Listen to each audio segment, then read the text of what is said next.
So it's that time of the year again for me. Time to do another 5-day water fast. I do these about twice a year. And I thought it'd be fun to actually do a series of videos on what I go through during the fasting process on a day-by-day basis. So every day during the 5-day fast, how do I feel? What am I going through? What are the metabolic and physiologic changes that are going on inside my body as I go through the water fasting process? And then on the 6th day, I'm going to do a wrap-up video on how to recover from a fast, right? What to eat, what to expect, and so on. Because you don't necessarily want to just jump into your normal diet or what was your normal diet after the fast. You want to ease into that process because there's a lot of things that have been going on inside your body.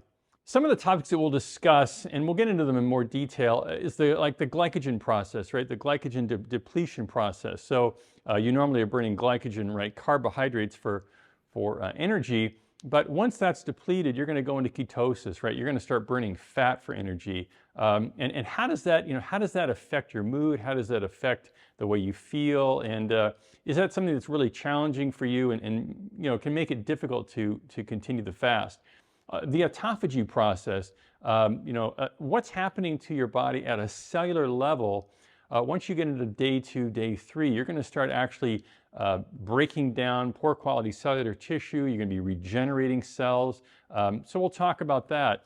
Also, what's going on with the digestive system when you're going through your fast? What's happening to your gut, right? You're killing off your gut biome, basically, over a 5-day water fast. Well, how are you rebuilding it? How are you able to rebuild it once that fast is complete?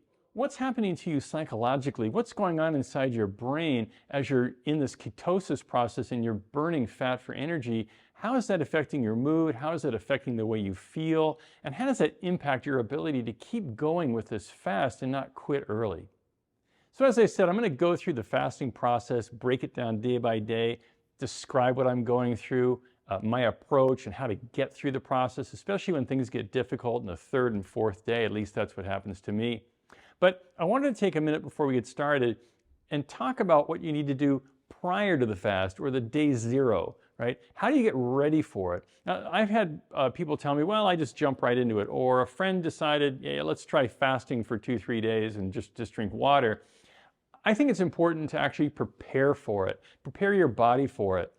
So the way I approach it is I really have a vegan diet for 1 or 2 days prior, and I learned that the hard way. I've actually done fasts where I went out to dinner with a friend and had Thai food. I knew I wasn't supposed to do that, or I had maybe a glass of wine or two the day before, and I just don't do well with that at all.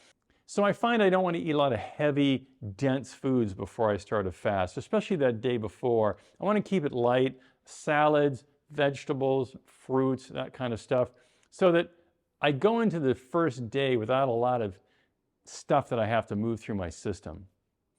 And finally, just to be clear, this is a water fast. It's not a water fast plus coffee, plus tea, plus whatever. It's strictly water for 5 days because I'm trying to get all the physiological and metabolic benefits of fasting, the autophagy process, right?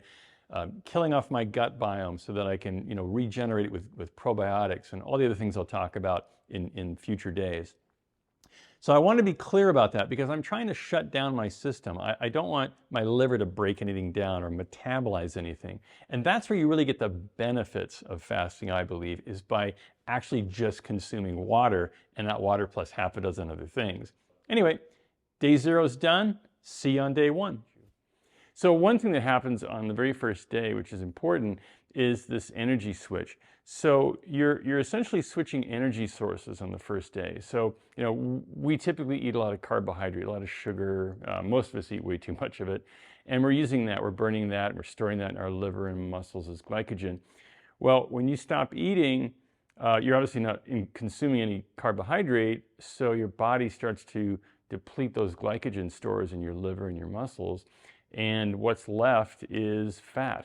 So actually around this time, about 3:30, later in the day even, your body will deplete its glycogen stores and it'll start to burn fat. So right now I'm burning fat. So it's important to understand that, keep that in mind. Your body's getting into the ketosis process of burning fat for energy. The other thing that's happening is insulin sensitivity. So you're increasing the sensitivity of insulin. This is great if you have blood sugar issues, if you're type 2 diabetic. This is going to help to normalize those blood sugar levels, and that'll happen throughout the fast.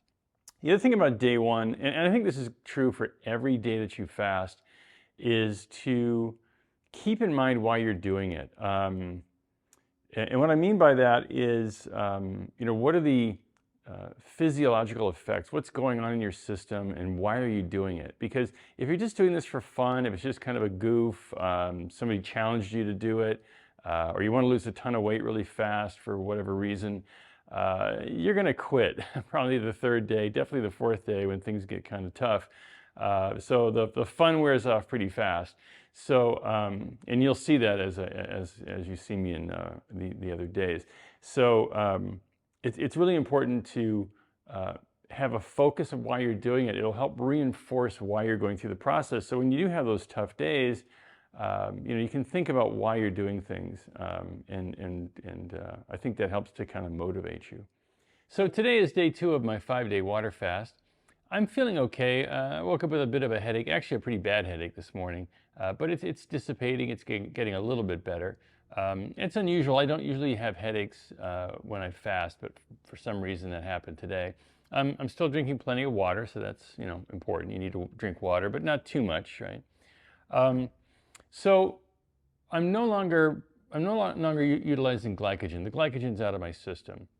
I talked about that yesterday, that glycogen is used as fuel from your muscles and your liver, but that's gone. So I'm in 100% ketosis at this point. So my body is burning fat for fuel.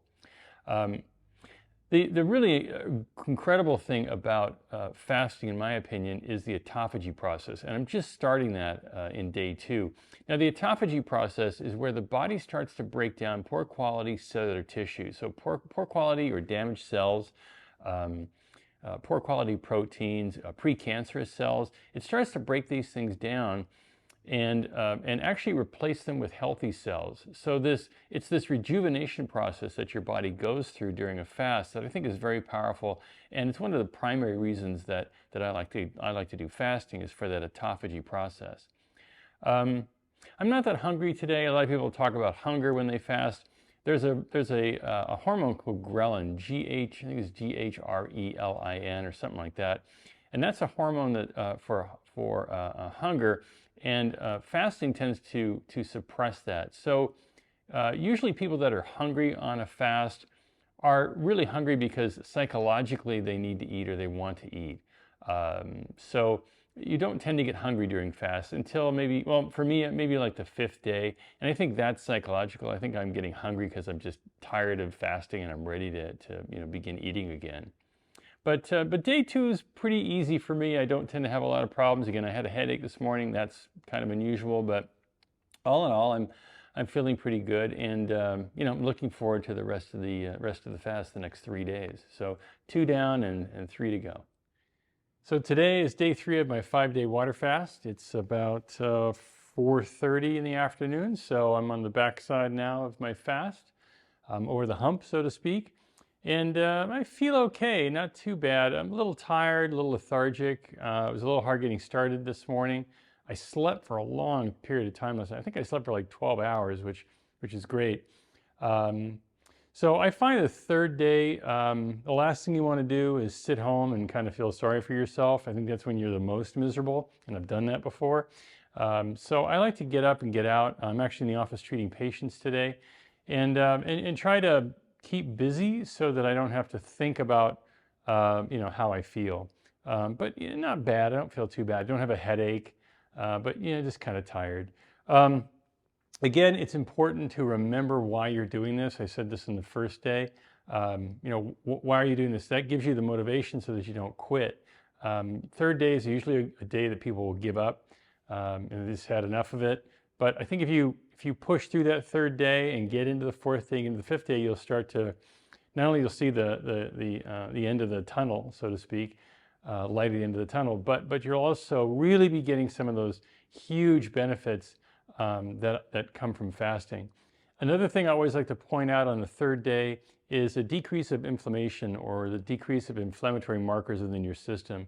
So if you suffer from systemic inflammation, probably from your diet or something else that you're doing, the fasting process will actually reduce that inflammation. So I've had patients tell me that, a lot of their aches and pains have disappeared in the third and fourth day, and that's due to the anti-inflammatory side of fasting, also the antioxidant side of fasting. And I said this earlier, and I'll say it again, this process gives your body a chance to shut down the digestive system, so you're not eating all the time. And after 3 days, you're starting to clear out your alimentary tract, you're clearing out your bowel, you're actually clearing out your gut biome, you're killing off a lot of stuff that's in your gut. And this is a great way to rejuvenate your system, rejuvenate your digestive tract. And that's important for a lot of people. A lot of people that I run into have all kinds of digestive problems. They have a lot of gas and bloating and all kinds of other stuff. And this 5-day fast will allow you to hopefully clear that out. And then maybe when you're done with the fast, you can possibly change your diet or address some of the things that are giving you that problem in the first place. So day 3 is done. Looking forward to day 4 and then hopefully day 5. All right, so day 4 of my water fast. This is a tough day for me. I mean, every time I do this process, day 4 just sucks. What can I say? The good news is that all these metabolic effects I've been talking about, the autophagy process, the process of your body breaking down poor quality cellular tissue and building new cells, the anti-aging effects, the anti-inflammatory effects that are happening. Of course, I'm still in ketosis, I'm still burning fat. So, this stuff is in full swing for me right now. So that's what I just have to keep in mind, because I'm not having fun at this point. I'm tired, just kind of achy. I slept a lot last night. I slept like 12 hours, so that's pretty good. But it's at this point in the fast where you really have to keep that in mind. I mean, if you're just doing it for a goof and having fun, believe me, you'll tap out by day 4, at least for me. So you just have to keep at it and be positive, keep focused, watch some TV. I decided to go for a walk. I'm here in Laguna Beach. I'm down at the Monarch Beach Bay area. So I'm going to keep at it and power through today, and hopefully tomorrow, day 5, will be much better. All right? Talk to you later. Oh, I made it, day 5. Man, another long 5-day water fast almost over. I feel pretty good, actually. I decided to take a walk in a canyon near my house, get off my butt, get some fresh air. One thing I didn't mention about long-term water fasting is the effect of the immune system, or the effect on the immune system. So one great thing about day 4, day 5, maybe even day 3, is the immune system, the immune cells start to break down and actually get renewed or regenerated. And I think this is really important. It's another big benefit of fasting. It's one of the big reasons I actually do this twice a year, is to build my immune system, keep it up, because as I get older, I want to make sure that I'm strong and able to fight off viruses and whatever else comes my way. So I think that's a really big benefit. I wanted to point that out. Feel kind of hungry today. Man, I can't wait for breakfast tomorrow. I've got my yogurt in the fridge with my name on it. And another fast in the books. So talk to you tomorrow when I'm off this fast. So today is day 6 of my 5-day water fast. I'm done. I officially ended it this morning. I lost 13 pounds overall. Not bad. Again, 13 to 15 pounds is what I lose. I got up, took a shower, and I had some yogurt. What people always ask me what I eat after a fast. So you've cleared out your gut, you've killed off your gut biome. So you need to put in probiotics to build that back up. And the one I like is this. It's by GTS. It's Cocoyo. It's not cheap, but I really like it. It's non-dairy. It's coconut based, and it's just got billions of probiotics in it. So I'll have one of these every day for the next 4 or 5 days to really try and build up my gut and to get things back to normal. Today, so the day after a fast, I'm pretty careful with what I eat. I'll have one of those. I'll have a banana. I try to stick to fruit, the yogurt. Maybe I'll have a little oatmeal if I feel like it. And then gradually progress into normal eating tomorrow. So by tomorrow night, I can, pretty much eat whatever I want. But I've learned through, doing things the hard way that, you really don't want to get out of a fast and start, eating spicy food or drinking alcohol or even having a cup of coffee. And the great thing about a fast, especially a 5-day fast, is you kick the coffee habit, so you're not going to have a craving. Mentally you may, but physically you won't. Something about weight loss, I just want to make a comment about that because people ask me that question constantly. I don't think it's a good way to lose weight. Yeah, I lost 13 pounds, but if your diet is not in order, and if you don't have a good diet and good exercise program, and that program that you're doing has shown that you can lose weight gradually, if you just go and fast for 5 days and you lose 12 to 15 pounds, you'll get it all right back because you're going to start eating all the food that allowed you to gain weight in the first place. So my suggestion is, if you want to do it for weight loss, have a good diet and exercise program to go with it, and hopefully you've been fine-tuning that before you went into the fasting process. And lastly, if you're at all curious on how this actually works and feels, give it a try. Again, start out with a 1-day, then 2-day, then 3-day fast, and work your way up to there if you want to get to 5 days or even longer. Some people fast for 7, 10 days. If you're taking medication that requires food, then obviously talk to your doctor first. If you have serious health concerns, or you just have concerns in general, and you want to talk to your doctor, please go ahead and do so. They may not know much about fasting, but it's always good to have a medical opinion, especially from a doctor that and you've been going to for a while. And then there's a lot of documentation, videos. There's a lot of peer-reviewed journals, actually, medical journals on fasting. There's a lot out there. So don't be afraid to check all that stuff out. And then if you have any questions for me, again, please reach out to me. Don't hesitate. And give it a shot. You never know, you might actually enjoy it. All right? Thanks for watching, and we'll see you in the next video.